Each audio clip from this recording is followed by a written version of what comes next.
E hoje eu vou falar sobre prosperidade da Bíblia, judaica, porque é o seguinte, para vocês terem uma ideia, o judeu, ele representa 0,2% da população mundial. O judeu hoje é em torno de 15 a 16 milhões, não passa disso, o judeu. E eles são donos de 12% da riqueza do mundo. Entende?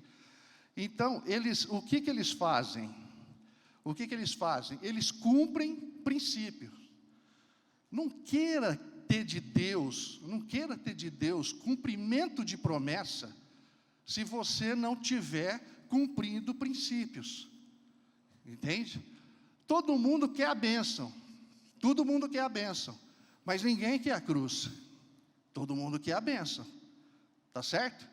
Então, a salvação é de graça. Mas a promessa, muitas vezes, é se. Na Bíblia está se. Se o meu povo, que se chama por mim, se humilhar, orar, corrigir os seus maus caminhos, eu vou ouvir do céu e vou sarar a sua terra. Certo, pastor? É se. Então tem a condição. Entende? Então nós temos que cumprir os princípios. E a primeira coisa que eu quero fazer é, vamos ver o que é prosperidade. Vamos dar significado para isso. Tá certo? Prosperidade, a melhor definição que eu vi é: prosperidade é ausência de necessidade. Prosperidade não necessariamente tem a ver com milhões na sua conta. Porque se a prosperidade tivesse milhões na sua conta, tem muito rico, esses tempos atrás, faz uns 2, 3 anos, tem um cantor de uma banda famosa aí que se matou. Cara cheio do dinheiro. A gente vê isso aí. E a gente vê muita pessoa próspera, ganhando aí seus 2, 3 mil reais, e eu vejo muita pessoa que não tem prosperidade, ganhando seus 30, 40 mil. O cara só vive apertado e só vive no perrengue. Eu conheço alguns casos. E conheço também os que ganham menos e não tem necessidade. Por quê? Porque ele cumpre princípios. Ele cumprindo princípios, Deus vai cumprir. Não entenderam, né? As promessas, justamente. Então nós temos que cumprir princípios. E eu trouxe 5 princípios hoje para a gente discutir. Primeiro princípio, excelência.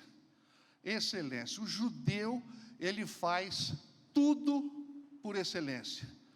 Pode ver que esse telefone aqui hoje existe porque tem muita tecnologia de Israel aqui dentro. Entende? Medicina e tudo mais. Então, Provérbios, eu vou trabalhar mais em Provérbios, que Salomão foi um dos prósperos e sábios que teve na terra. Provérbios 22, 29, vai falar o seguinte: viste a um homem diligente na sua obra? Ou você já observou alguém habilidoso em seu trabalho? Ele se apresentará diante de reis, e não se apresentará diante de gente desconhecida. Presta atenção. Hoje você está trabalhando num lugar onde de repente você fala assim: pô, eu ganho uma mixaria. Parabéns para você, você acabou de amaldiçoar o que você ganha. Ou alguns falam o seguinte: meu patrão finge que me paga e eu finjo que trabalho.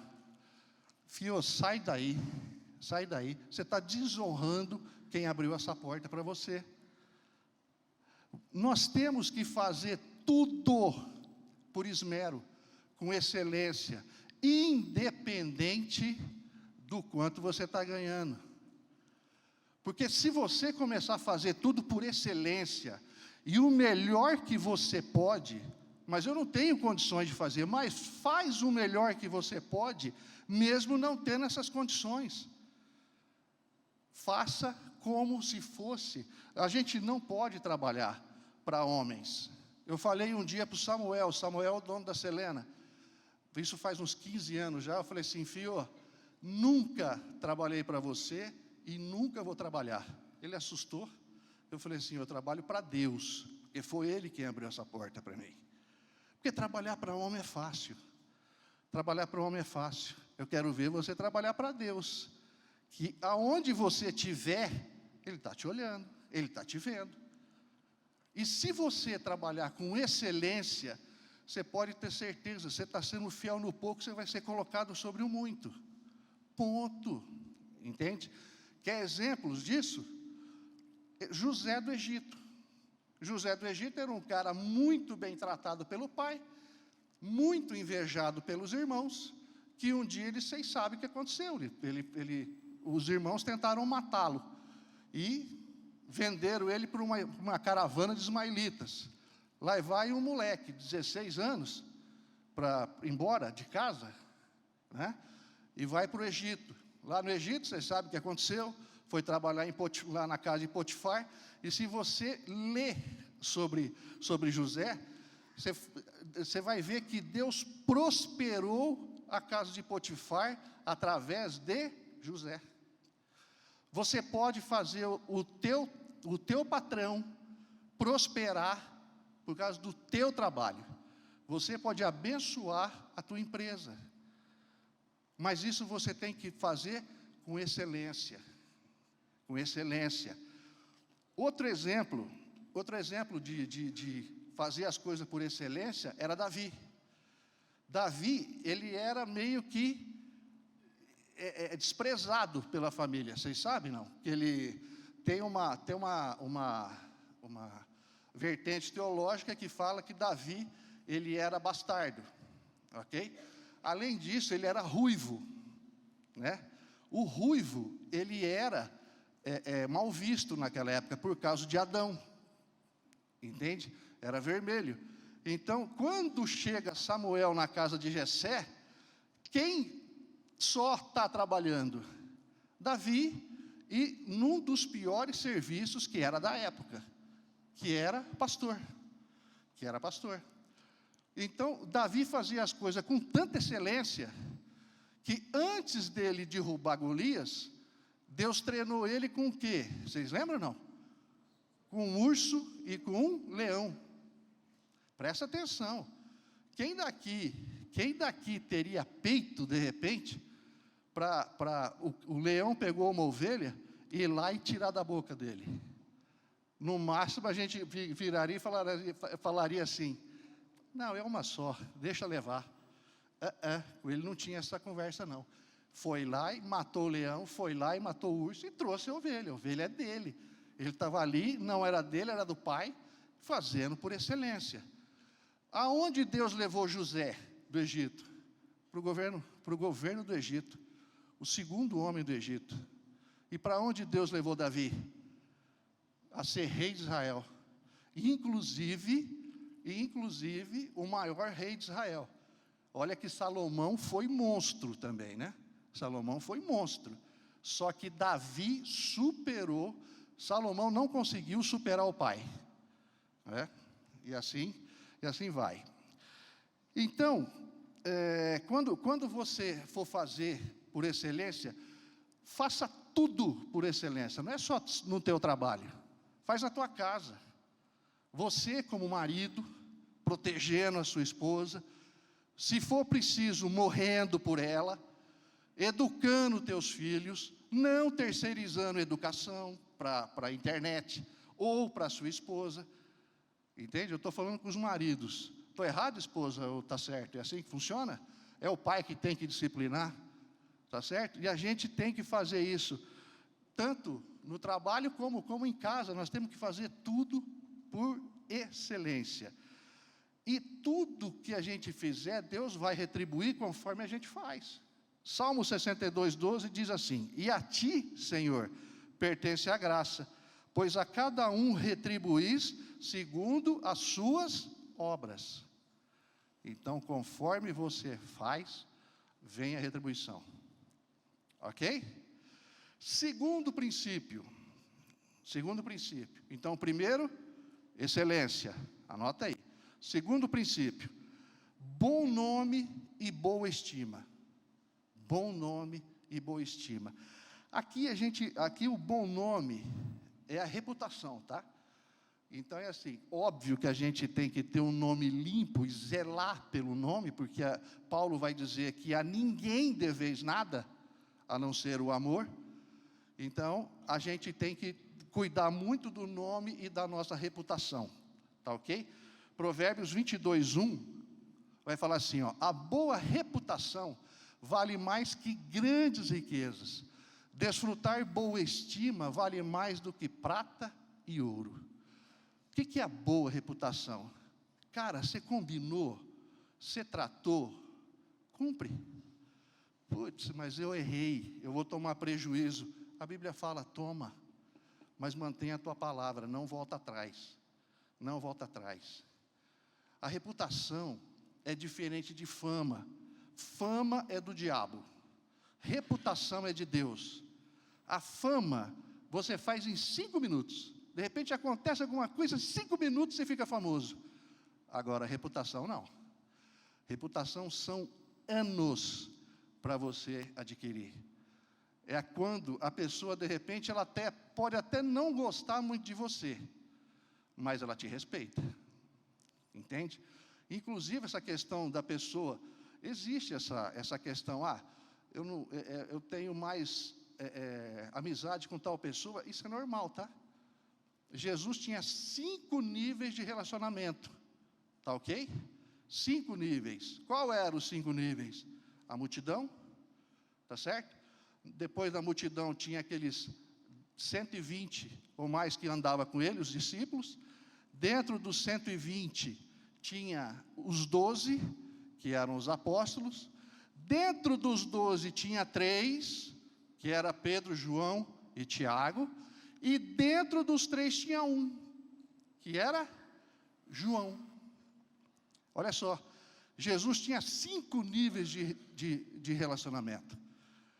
Então é assim, a pessoa de repente, ela não precisa ter aquela amizade, aquele carinho por você, porque de repente o santo não bateu, entende? Mas a gente tem que amar, e o que é amar o próximo? É querer bem, não querer que ele se estrepe, querer bem.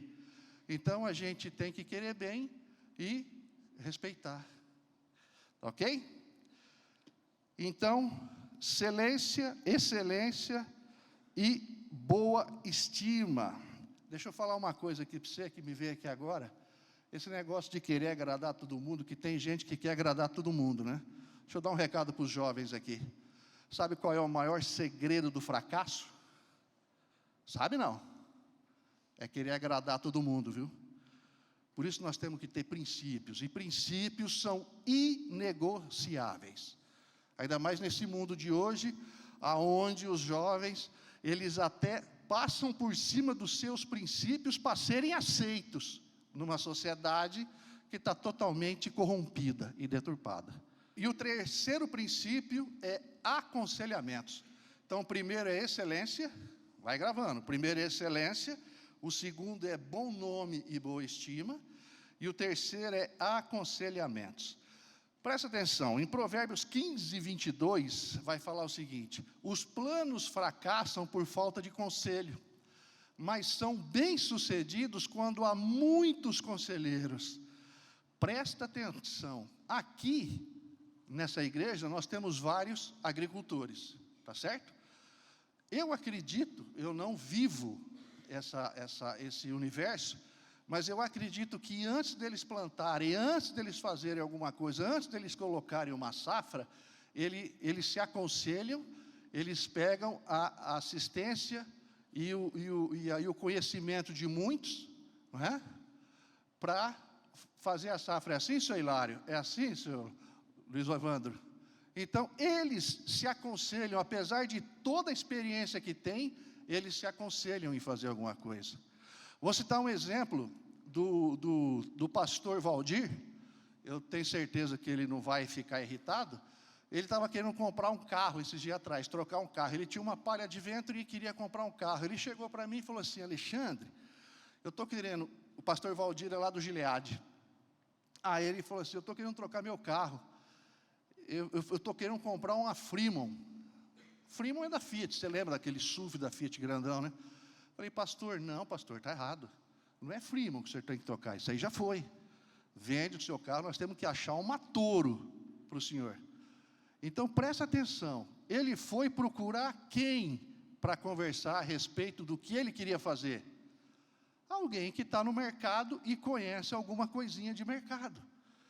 Então, quando a gente for fazer alguma coisa que não é do nosso conhecimento, nós temos que nos aconselharmos, nós temos que falar com quem conhece. Você vai comprar uma casa, você vai falar com quem? Com quem é do ramo, uma pessoa que é amiga sua, conhecida sua, que você confia, você pode ir lá. Leucir, como é que eu faço assim, assim, assim? Leucir fala um negócio, você pode falar com outro também, para se aconselhar, entende?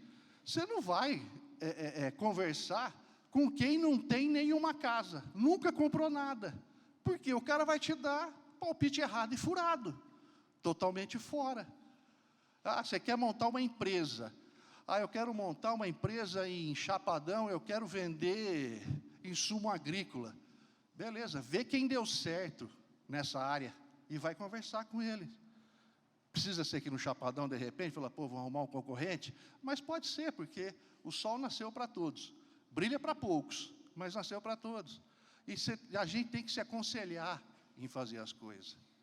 Tá ok? Então, o aconselhamento, ele tem que existir, porque se você pôr a cara sem saber onde você não sabe, terreno minado, você pode se estrepar. Porque aquelas pessoas que já têm uma certa expertise, eles já erraram e vão falar para você, não anda por aqui não, que não é bem por aqui, a coisa é mais para cá, né? Ok? Então, excelência, bom nome, boa estima e aconselhamentos. Vamos lá. Tinha 2 versículos aí, Aninha, do aconselhamento, que é Provérbios 11, 14 e Provérbios 24, 6. Esse é o 11, 14. Sem orientação a nação cai, mas a vitória se alcança com muitos conselheiros. Muda para o outro agora, meu bem, 24, 6. Uma guerra se faz com sábias orientações, e a vitória é alcançada com muitos conselheiros. Então, quando vocês forem, até escolher uma profissão, vocês que são jovens, troque ideia, vê se é aquilo mesmo que você quer, vai conversar com um profissional da área, entende? Para ver se é aquilo realmente que vocês querem. Vamos lá, então esse foi o 3º princípio. 4º princípio, obediência e humildade. Isso aqui é o mais difícil nessa geração de hoje. Provérbios 13, 18, vai falar o seguinte, quem despreza a disciplina, cai na pobreza e na vergonha, mas quem acolhe a repreensão é honrado. Vamos lá. Geralmente hoje, pai, está complicado falar com o filho, né? Se fala alguma coisa, é um mimimi do caramba, né? Não é aquela história, isso só acontece na França. Não, isso aqui acontece aqui dentro da igreja, eu acredito. Eu acredito que isso acontece aqui, entende? Então, você vai falar alguma coisa, de repente a pessoa, ou o filho, fala assim, não, mas o senhor está me magoando, não é assim? Eu na minha época, meu pai nem conversava, eu sou fruto de uma família patriarcal, aonde a gente estava fazendo alguma coisa, o meu pai simplesmente olhava, e o que acontecia, seu Litum? Vaza, senão a coisa pega, entende? Era disciplina, né, pastor? Hoje, a coisa está mais complicada, porque hoje, dentro de empresas, ou dentro da família, está complicado, nós temos que tomar muito cuidado, porque eu sou da época que, o cara que era o meu chefe, que eu comecei, o meu primeiro registro foi com 15 anos. Com 15 anos. Eu tenho 43 anos de carteira assinada, para vocês terem uma ideia. Entende? Então, o tratamento era assim. O que você está fazendo, o xarope? Era mais ou menos no coisa, era meio na bruta a coisa, sabe? E a única coisa que eu tenho, o mal que eu tenho, ou algum problema que eu tenho, é que eu aprendi a trabalhar. Hoje eu sou um profissional e que pego todos aqueles aprendizados que eu tenho lá de trás. E hoje você tem que tomar muito cuidado, cara, como é que eu chego. Hoje eu dirijo uma empresa, eu ajudo a dirigir uma empresa, e você tem que tomar cuidado do jeito que você chega hoje, cara. Porque senão é assédio moral, né, Chumbim? Não é assim que funciona? É assédio moral. Assédio moral. Cara, é complicado hoje como é que você chega. Sabe, hoje a prosperidade está mais complicada. Porque muitas pessoas não aceitam a repreensão. Não aceitam a repreensão. Hoje tem pais que estão não repreendendo os filhos e acham que amam os filhos. Não amam. Porque a Bíblia fala que quem disciplina o filho, o ama. Fora disso, não tem. Cara, vamos dizer assim, eu vou contar uma historinha para vocês, rapidinha. De uma disciplina que eu tomei do meu pai. Eu devia ter uns 8 anos, 9 anos, e eu gosto muito de dobradinha, sabe? E na época, nós fomos criados numa família, não era abastada, era bem apertada as coisas. Você gosta de dobradinha também? Não? E 11 horas da manhã era o sorteio do bife. Sabe como é que é isso, não? A gente tinha que chegar às 11 horas da manhã para participar do sorteio do bife, senão você perdia o sorteio do bife. Aí você comia sem bife, mas pelo menos você entrava no sorteio. E o meu pai almoçava depois, quando ele chegava, isso era um sábado. Eu já tinha almoçado, mas como eu gostava muito, mas eu não podia comer aquela dobradinha, por quê? Porque aquela dobradinha era dele. Minha mãe tinha feito para ele. Era tudo contadinho o negócio, cara. Era tudo contadinho a coisa. Aí eu queria comer, mas eu não podia comer. Aí eu levantei a tampa, e aquela tampa estava suja com o molho. Suja não, estava com o molho, né? O que eu fiz?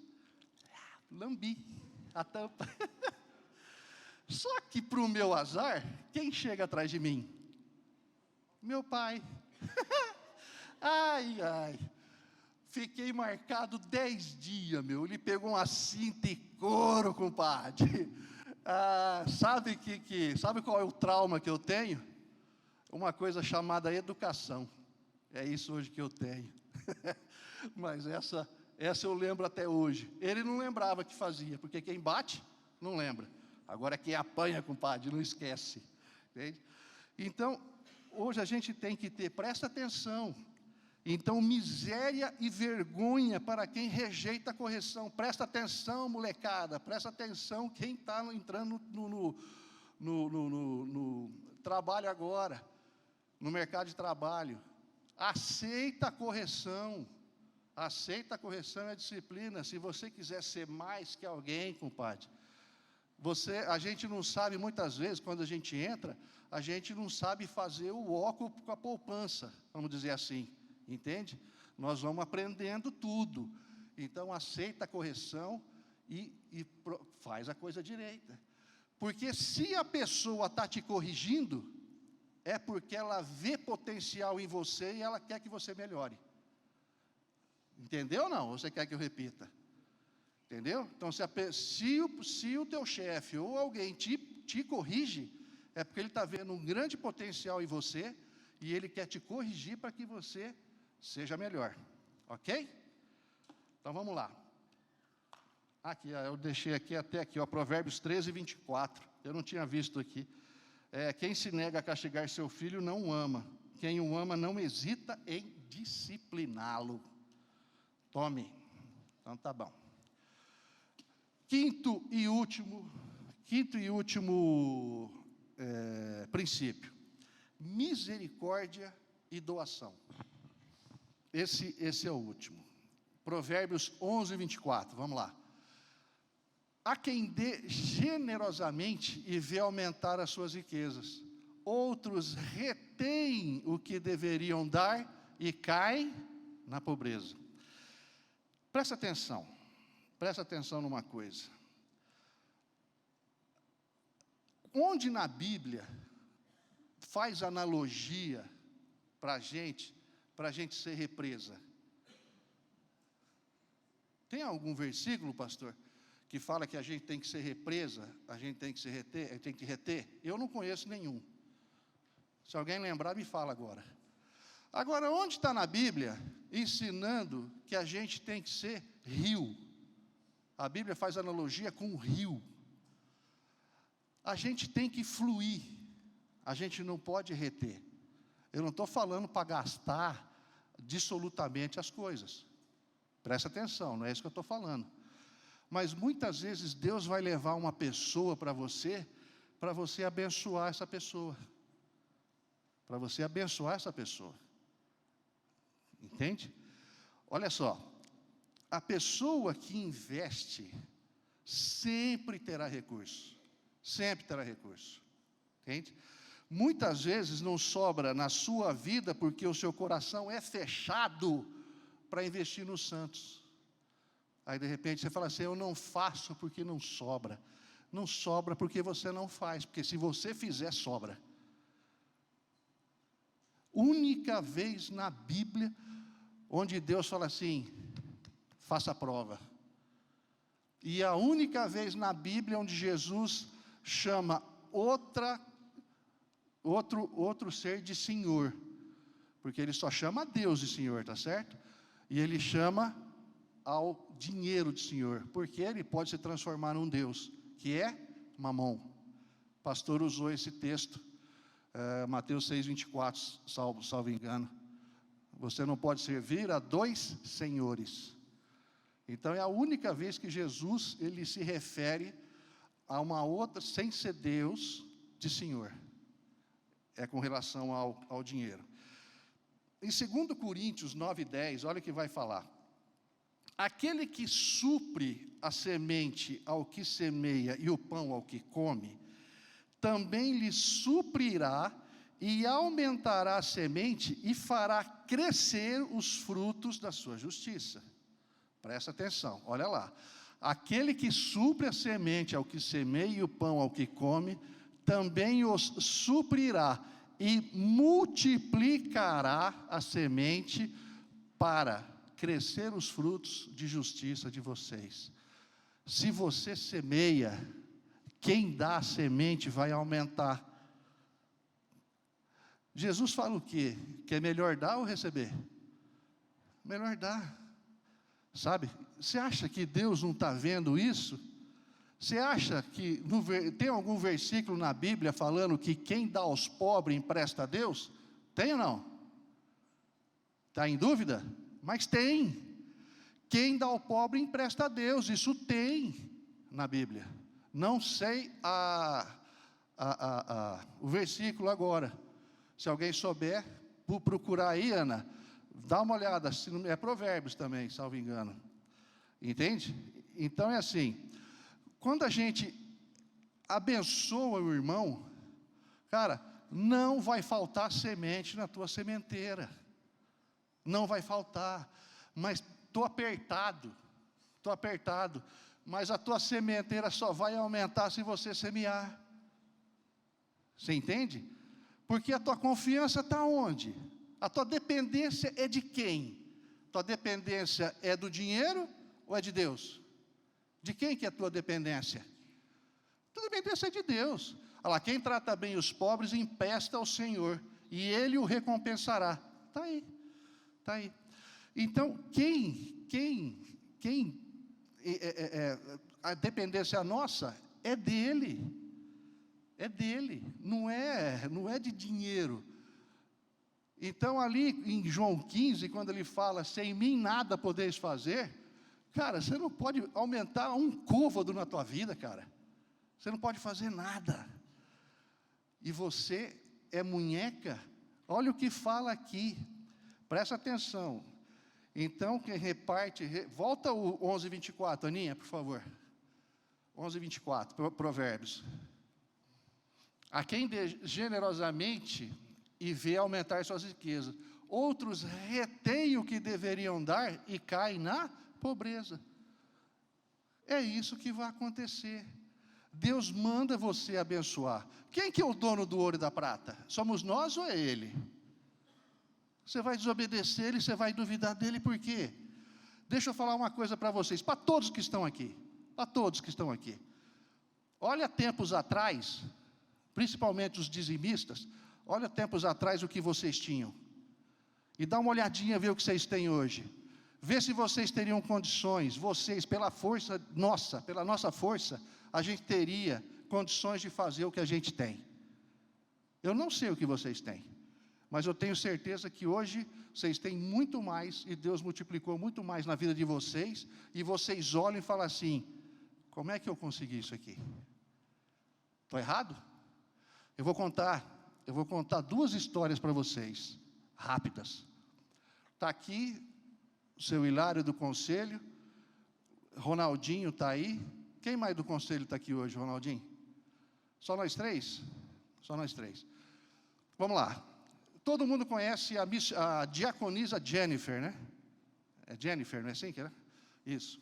Que hoje ela está se tornando uma missionária. Uma menina que eu tenho uma verdadeira admiração. Que ela chegou aqui, uma menina que, cara, pensa numa menina comprometida com a palavra. A hora que ela se candidatou a diaconisa, eu achei lindo aquilo lá. E acho até que vocês, jovens, têm mesmo que tomar parte de vocês na igreja. Vocês precisam disso. E quando a Jennifer foi para estudar lá no Dunamis, que ela está no Dunamis, né? Faltava, para vocês terem uma ideia, 75% do valor da inscrição que ela tinha que fazer. E olha que essa menina se esforçou, vendeu coisa, e foi feito, vendeu, como é que chama? Trufa, não é? Fez bastante movimento aqui para tentar levantar. Mas ela conseguiu levantar só 25%. Aí veio para o conselho esse pedido, né? O conselho se reuniu, tal, não sei o quê. O que nós fizemos no conselho? Resolvemos abençoá-la com os 75% que faltava. Com 75%. Era pouco dinheiro? Não, não era pouco dinheiro. Mas eu vou contar para vocês o que aconteceu na outra semana. Nós tivemos um problema aqui com sinistro de um Uno, um Uno prata. A igreja tem 2 Unos, um branco e um prata. E o Uno prata teve um sinistro. Bom, o carro estava lá no Carlim, marido da Yolanda, né, o Carlim Borges, para arrumar. O regulador de sinistro passou lá e deu PT no carro. Bom, aí veio para o conselho esse negócio que deu PT, aí a gente conversando, falou, não tem esse negócio de PT. Vamos ver quanto que a seguradora paga, não dá o PT, a gente arruma o carro e continua com ele. Porque ela queria pagar um valor abaixo do que ele valia. Entende? E para fazer o serviço aqui, o trabalho aqui em fazenda e por aqui, passou de bom aquele carro. Bom, foi feita a proposta para a seguradora. Vê quanto vocês querem pagar para a gente consertar o carro. Vamos lá. Veio a proposta da seguradora, onde foi aceita pelo conselho. A seguradora pagou R$ 16.200 para a gente fazer o conserto do carro. Quanto nós gastamos para consertar o carro? R$ 7.000. R$ 7.000 nós gastamos para consertar o carro, para trocar banco e tudo mais. Foi mais ou menos por aí, né, Ronaldinho? R$ 7.000. Quanto que sobrou para a igreja? Quanto que sobrou para a igreja que a seguradora mandou? R$ 9.200. Isso na outra semana. E o carro? E nós arrumamos o carro, colocamos R$ 9.200 no cofre da igreja e ainda ficamos com o carro. Sabe o que é isso? É Deus aumentando a sementeira da igreja. Por quê? Porque houve disposição da igreja em fazer para a menina. Porque aquilo que Deus quer fazer com a Jennifer, que ela vai ser uma missionária em nome de Jesus, e vai ganhar muitas almas para Jesus, a igreja honrou. A igreja honrou, Deus veio em cima e falou assim, tame. Tem uma outra história de Andirá, isso aqui isso quem me falou para o pastor Copesca. Lá em Andirá, teve uma oferta missionária para o Nordeste. E a igreja de Andirá, para vocês terem uma ideia, era a viúva pobre. Era a viúva pobre daquela região ali das IPI. Só que foi a igreja que mais arrecadou fundos missionários para mandar para o Nordeste. Foi a igreja que mais arrecadou. O que aconteceu com essa igreja? Um ano depois, ela já tinha verba para aumentar a nave da igreja, tinha uma congregação que funcionava na garagem de um membro, numa cidade vizinha, aonde o prefeito deu o terreno e eles construíram a igreja no outro lado. Um ano. O que é isso? É disposição. Quando você dizima, ou quando você oferta, você está falando para Deus o seguinte, fala assim, Deus, a minha confiança é tua, e dízimo para mim, não é fidelidade nem obrigação, tá? Porque se Jesus estivesse aqui no gasofilácio, recebendo o teu dízimo, e ele perguntasse para você, por que você está dizimando? Ah, não, é por fidelidade. Ele falou, volta. Ele, com certeza ele ia falar para você, volta, senta que você não entendeu. Aí vem outro, por quê? Por obrigação, volta. Sabe que dízimo não? Dízimo é louvor. Dízimo é louvor. Porque você devolve aquilo que você já recebeu. Você já recebeu. Isso é louvor a Deus. Entende? E Deus vai continuar multiplicando na tua vida, porque você vai falar para Ele o seguinte, com esse ato, a minha dependência é tua, e não disso aqui. A minha dependência é tua, e é o Senhor que faz, é o Senhor que abriu o mar vermelho, é o Senhor que fez os céus e a terra, entende? E pode ter certeza, que Ele não desampara nenhum dos seus. Amém? Glória a Deus. Então, 5 princípios, então. Gravaram aí mais ou menos? Não. Primeiro, excelência. Segundo, bom nome e boa estima. Terceiro, aconselhamentos. Quarto, obediência e humildade. Quinto, misericórdia e doação. Amém?